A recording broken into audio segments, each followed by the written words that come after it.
igihe abantu bazaba bafite kwera ariko bagahakana imbaraga z'Imana.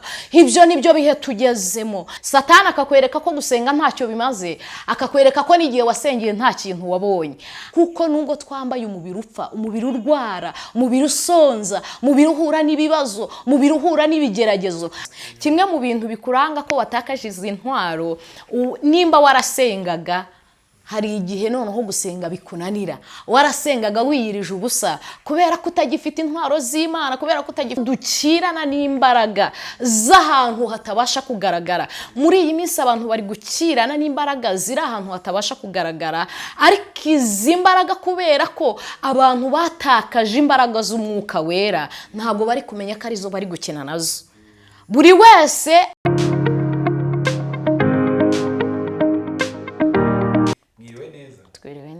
turashima. Yego. Abadukurikiye abakurikiye ibyahishuwe TV, ni umwanya wo kwibwira abakurikiye ibyahishuwe TV. Murakoze. Mazina yanjye nitwa Dusenge ANITA, ndi umumama. Akanya rero ku byahishuwe TV utuzaniye iki? Ni inyigisho, ni ubuhamya, ni iki kugeza ubu ngubu? Narezanye ijambo ry'Imana. Yego. Iryo nanizaniye abakunzi bacu cyangwa se abahora baduteze amatwi bashaka kumva bafite inyota y'ijambo ry'Imana, bashaka kumva ko hari ahantu bifuza kugera kubw'ijambo ry'Imana, bashaka gusobanukirwa, bashaka kugera ku rundi rwego rwo kumenya ijambo ry'Imana. Yego, ijambo ry'Imana ni byiza, umutima utunga ubugingo. Rifite iyihe nsanganyamatsiko ku ijambo ry'Imana ugiye kutuganiriza uyu munsi? Insanganyamatsiko mfite uyu munsi, nashakaga kuvuga ukuntu abantu batakaje intwaro z'umwuka wera.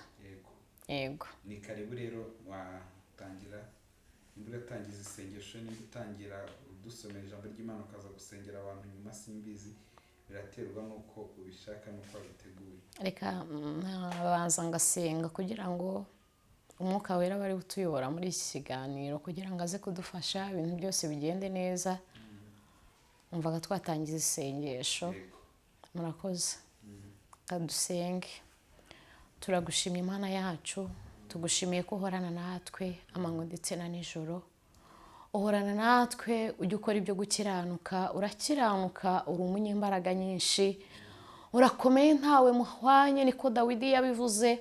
Aravuga ngo mu ntwari zose zikomeye ni wowe wenyine ntwari ikomeye, wera kujya ujya ku rugamba ugacyura umuhigo mwiza, ntabwo ujya unanirirwa ku rugamba. Niyo mpamvu tugusabye ngo uzubane natwe, witeka utwemerere ibyo tugiye kuvuga byose bibi byubaka kandi byongere bisa n'imitima y'abantu, kubera ko imitima y'abantu yarasenyutse. Ariko turakwinginze kugira ngo wururuke, wongere wubake imitima, wongere umanura ijambo ry'umwuka wera ribasha kutuyobora muri ibi bihe, ryatugeza ku gukiranuka ndetse no kugera ku musaraba, kubera ko ntabwo twabyibasha, ahubwo tubishobozwa nawe. Buri muntu wese kugira ngo afashwe n'ijambo ryawe, kandi namara gufashwa n'ijambo ryawe, iryo jambo ryawe rimugereho, rimuhindure, rihindure ibyanze guhinduka, rireme, ureke uwo rigeraho wese ati imirimo ya kamere, ahubwo afata imirimo y'umwuka wera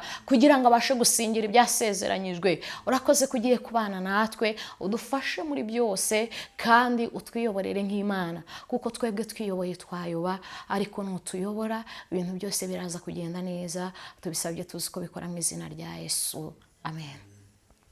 Cyane karibu rero waganiza abadukurikiye ijambo ry'Imana. Murakoze. Ndashaka kuvuga ku ijambo ry'Imana dusanga mu Befeso, ibice byaho ni 6, umurongo waho ni 10. Nagusomera Abefeso ibice 6 umurongo w'10. Yego. Abefeso ibice 6 umurongo w'10, hari amagambo avuga ngo ibisigaye mukomere mu mwami no mu mbaraga z'ubushobozi bwe bwinshi, mwambare intwaro zose z'Imana kugira ngo mubashe guhagarara mudatsinzwe n'uburiganya bwa Satani, kuko tudakirana n'abafite amaraso n'umubiri, ahubwo dukirana n'abatware n'abafite ubushobozi n'abategeka b'iyi si y'umwijima, n'imyuka mibi y'ahantu ho mu ijuru. Nuko rero mutware intwaro zose z'Imana kugira ngo mubashe gukomera ku munsi mubi, kandi murangije byose mubashe guhagarara mudatsinzwe. Amen. Nkomeze? Oya. Ikeraho. Imana ishimwe. Ndashaka kuvuga kuri izi ntwaro z'umwuka wera. Abefeso ni ijambo babwiraga Abefeso, barababwira ngo nuko mwirinde cyane uko mugenda, mutagenda nk'abatagira ubwenge. Ariko ku mutwe waho haravuga ngo ibisigaye mukomerere mu mwami no mu mbaraga z'ubushobozi bwe bwinshi. Hari igihe umuntu ageramo agatakaza izi ntwaro z'umwuka wera. Izi ntwaro z'umwuka wera iyo umuntu azitaye abasigaye ari ikigenge, atagengwa n'ijambo ry'umwuka wera, kubera ko za ntwaro zimumenyesha ibizaba cyangwa se zimumenyesha ibiri imbere, izi ntwaro aba yamaze kuzitakaza. Ariko iyo ufite izi ntwaro z'umwuka wera, iyo ufite izi ntwaro z'Imana, zirushaho kukugenderera, zikakubwira ngo inzira ugezemo, iyi nzira ntabwo ari iy'ubugingo, sigaho uve mu nzira itari iy'ubugingo ugaruke. Arababwira ngo kandi murangije byose, bivuge ngo urangije gukora byose, utwara intwaro z'Imana, kubera ko dukirana n'imbaraga z'ahantu hatabasha kugaragara. Muri iyi minsi abantu bari gukirana n'imbaraga ziri ahantu hatabasha kugaragara, ariko izi mbaraga kubera ko abantu batakaje imbaraga z'umwuka wera, ntabwo bari kumenya ko arizo bari gukina nazo. Buri wese ari kumva ashaka kuzamuka mu kindi kirere, ariko iki kirere azamukamo ntari kubasha gusobanukirwa, avuga ati se iki kirere nzamutsemo ni ikirere cy'umwuka wera? Ese ni ikirere cy'Imana koko by'ukuri? Ese iki kirere mpagazemo izi ntwaro z'umwuka wera ndacyazifite? Iyo watakaje rero izi ntwaro, hari ibintu bimwe na bimwe bikuranga ko watakaje izi ntwaro zo kwizera. Hari ikintu kiba gihari gifatika cy'ingenzi kikwemeza ko izi ntwaro wamaze kuzitakaza. Kimwe mu bintu bikuranga ko watakaje izi ntwaro, nimba warasengaga, hari igihe noneho gusenga bikunanira, warasengaga wiyirije ubusa kubera ko utagifite intwaro z'Imana, kubera ko utagifite ijambo ry'Imana rikubwira ngo iyi nzira uri kunyuramo ntabwo ari iy'ingenzi. Bivuge ngo kubera ko za ntwaro z'umwuka wera wazitakaje, nimba wasenga gutangira kumva wacitse intege zo gusenga, Satani akakwereka ko gusenga ntacyo bimaze, akakwereka ko n'igihe wasengeye nta kintu wabonye. Ariko ndagira ngo nibutse abantu badukurikiye yuko haracyari agahe ko kongera kugaruka, kugira ngo Imana yongere uyibwire ku giti cyawe. Hari ahantu watakaje intwaro, hari ahantu wazitakarije, hari ahantu zagucikiye, wagiraga ibihe byo gusabana n'Imana, wagiraga ibihe byo kumva uri gushaka kwegera mwuka wera w'Imana ngo akumenyeshe ibizaba, ariko kubera ko intwaro z'umwuka wera zamaze gutakara ku bantu, abantu ntabwo bagitinya no gukora ibyaha, bakabikora. Ugasanga abantu bari kuririmba, bamara kuririmba bagakora ibyaha, kubera ko yatakaje za ntwaro z'umwuka wera. Za ntwaro zamumenyeshaga ko agomba kureka ibyaha, izo ntwaro yarazitakaje, yarazitaye. Intwaro zamumenyeshaga ko akwiye kwirinda muri byose, nk'umuntu utwaye amasezerano y'Imana, nk'umuntu utwaye ibyavuzwe n'Imana. Ntabwo abantu bagifite intwaro z'Imana, ntabwo abantu bagifite intwaro z'umwuka wera w'Imana. Ntabwo nzi ikintu abantu babaye, ntabwo nzi ikintu abantu bikanze cyatumye batakaza intwaro z'umwuka wera. Iyo rero ikindi cya kabiri kizakwereka umuntu watakaje izi ntwaro z'umwuka wera, ntabwo abwiriza abantu kwihana ibyaha, kubera ko nabo bakigendera muri bya byaha. Aba yamaze nabo gusingira bya byaha, aba yamaze kubijyamo. Ntabwo ashobora kukubonaho icyaha ngo akubwiriza gucyahe, akubwira ati va mu byaha, va mu byaha, ibyo urimo bivemo. Ahubwo akwereka ko Imana, akwereka ko Yesu yarangije byose, akakwereka ko ibintu byose Yesu yabikemuye, akakubwira ko byose byarangiye. Abatubwiriza kubera ko bamaze gutiza intwaro, arakubwira ngo umwenda warahera, watabutsemo kabiri, umuntu wese yigerereyo. Ariko hari icyatumye Yesu asiga abwiye abigishwa barababwira ngo mbasigiye umufasha w'umwuka wera, kwari ukugira ngo izi ntwaro bazibike, izi ntwaro ntibazazitakaze. Ariko abaririmbyi, abavuga butumwa, abakozi b'Imana, twamaze gutakaza intwaro z'umwuka wera, twarazitakaje. Ariko haracyari ibyiringiro ko umuntu wese yaca bugufi akabwira Uwiteka, akamubwira ngo nubwo nari natakaje intwaro z'umwuka wera ariko ndagarutse. Akabwira Uwiteka aciye bugufi, kubera ko Yesu ngo yataye intama 99 zari zizimiye, araza ashaka imwe yonyine. Ashobora kuba ari wowe wari waratakaje intwaro z'umwuka wera, ushobora kuba warabwirizaga abantu ijambo ry'Imana bagafashwa, ariko kubera ko wamaze gutakaza impano zari ziri muri wowe zo kwizera, impano zakwemezaga ko ugomba gutangira inzira nziza, Yesu yaraje abanza arazigutiza. Ariko mu cyimbo cyo kuzigutiza, wowe wageza aho ugera ucika intege urazitakaza. Niyo mpamvu abantu benshi muri iyi minsi basigaye basenga bereka Yesu ibibazo, ntibereke Yesu ibyo yakoze, kubera ko za ntwaro warazitakaje, za ntwaro wamaze kuzishyira hasi. Iyo rero ikindi cya gatatu, iyo wamaze gutakaza izi ntwaro z'umwuka wera, Satani akugabaho ibitero.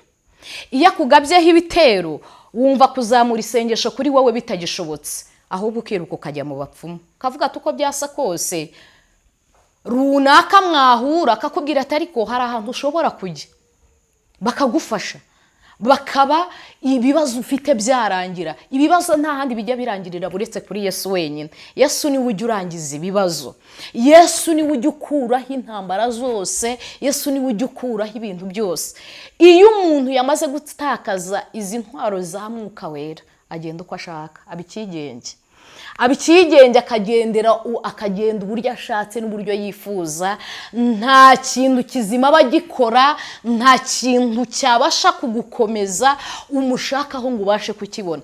Ariko umuntu ugifite izi ntwaro, niyo ageze mu bibazo, abwira ibibazo akabibwira ngo ni muceceke, kuko ibyo Yesu yakoze nibyo byari bikomeye, n'ibindi bisigaye Yesu azabikora. Kubera ko uyu muntu aba akibitseho intwaro z'umwuka wera, aba akibitseho ijambo, izi mbaraga zikiranira mu kirere zitangiye gukora, we kubera ko aba agifite intwaro z'umwuka wera arabimenya, akavuga ati uko byasa kose natewe, hari ingabo zanteye. Yarangiza akavuga ati uko byasa kose reka ninjire mu masengesho, nongere nsaba umwami Yesu yongera agaruke, akongera akagaruka. Niho hahanda gusanga ku gisasiro cy'uburwayi wari urwaye, kubera ko warwaranye kwizera, warwaranye intwaro yo kwizera, ukabwira uburwayi ukabubwira ngo ni muceceke, akabwira kanseri akayibwira ngo ni muceceke, akabwira diyabete akayibwira ngo ni muceceke, kuko Yesu yabonye ko yarwaranye intwaro yo kwizera,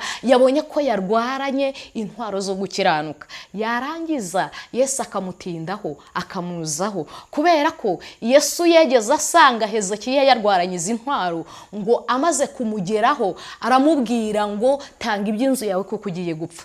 Ariko kubera ko Hezekiya yari yakifitiyeho za ntwaro, ahakanira Imana, arayibwira ngo ntabwo bishoboka, nagendeye mu nzira yawe ntunganye, nakoze ibyo gukiranuka. Kubera ko yagenza agifite za ntwaro zo kwizera, yagiye agifite za ntwaro muri we, ntabwo yari yarigeze azitakaza. Ngo ijwi ry'Imana rimugezeho, ngo riramubwira ngo tanga iby'inzu yawe kuko ugiye gupfa. Ariko kuko hari intwaro yari akibitseho yari itaratakara muri we, aravuga ngo ntabwo bishoboka. Aravuga ngo ahubwo ubu ngiye guhindura uburyo bwo gusenga. Haleluya! Ngo ubu ngiye guhindura uburyo bwo gusenga.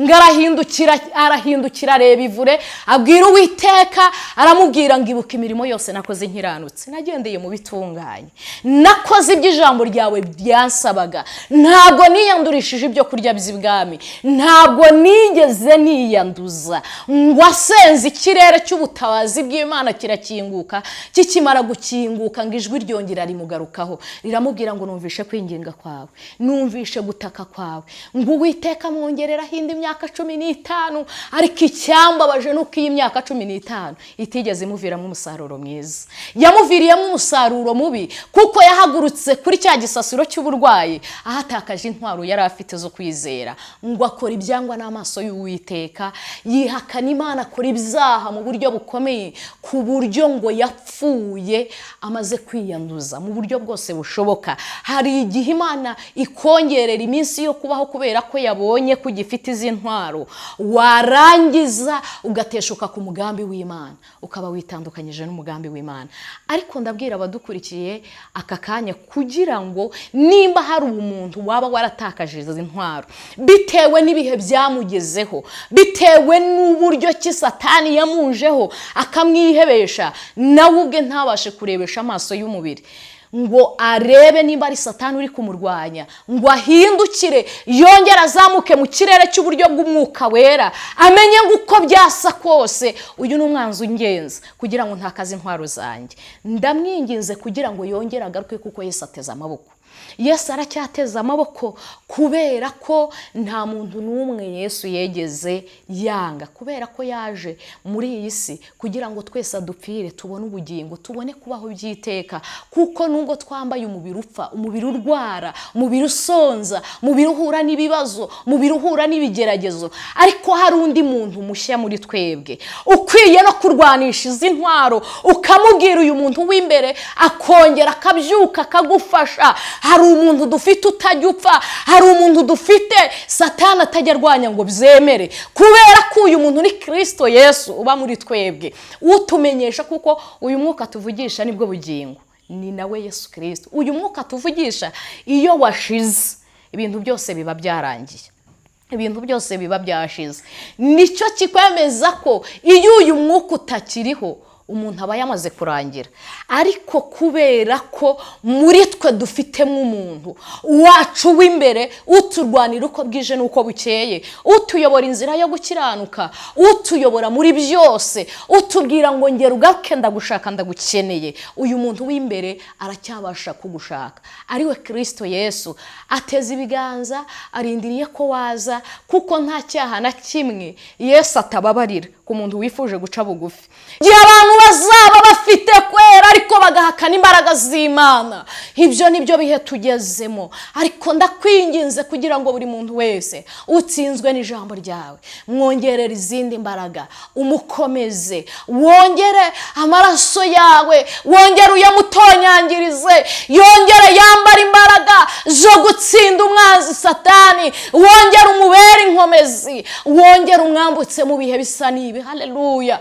Urakoze kusubijemo abantu imbaraga, urakoze ko wongeye kubyutsa abantu bari baguye mu bihe bisa n'ibi. Hari abari batentebutse bavuga ko watinze, nuko batakaje izi ntwaro, ariko wongere ubagarurire intwaro zabo, barushaho kurwana neza badatsinzwe, barushaho gutsinda uyu mwuka w'umwijima, bera ko ibyo bakirana nabyo ni ibintu biri ahantu ho mu kirere bitabasha kugaragarira amaso y'umubiri, ariko amaso y'umwuka turayasabye kugira ngo buri muntu wese abashe kukubona mu bundi buryo budasanzwe. Umuhishurire kugira ngo abashe kumenya umwuka wawe, kugira ngo abashe kumenya ijwi ryawe, wera ko abawe ijwi ryawe bararyumva, kandi iyo ubahamagaye barakwitaba. Nawe iyo ubahamagaye warushaho kukwitaba, kuko bakuzi, kuko bari ikimenyetso cy'amaraso, kuko wabaciye imanzi mu biganza. Uhimbazwe kurengera abantu bawe, abari baguye ukaba wongeye kubabyutsa, abari batentebutse ukaba wongeye kubongerera imbaraga. Ngaho bafashe muri byose, ubagirire neza. Abarwayi bakize, abaruhijwe n'iminsi n'ibihe, abatentebutse, abacitse intege, Uwiteka babuze ijambo ryo kubahumuriza, ababuze gihumurizwa, barembejwe n'uburwayi bakaba babuze uwabahumuriza, wongere ubahumurize. Kandi ndizera ko abari barushye, abari baremerewe, abari bananiwe, abari bateshutse, abari bateshutse ku ijambo ryawe, abari bavuye ikimenyetso cy'amaraso, urakoze Uwiteka ko wongeye kubagarukaho. Ngaho nyemera ukomeze kubana nabo Uwiteka, kuko bazajya barushaho Uwiteka kumva ijambo ryawe, abariko bazajya barushaho kubyuka, bongere batwara intwaro zawe. Urakoze kubikoze kandi kubyumvishe, dusenze tuzi kubikoze mu izina rya Yesu, amen.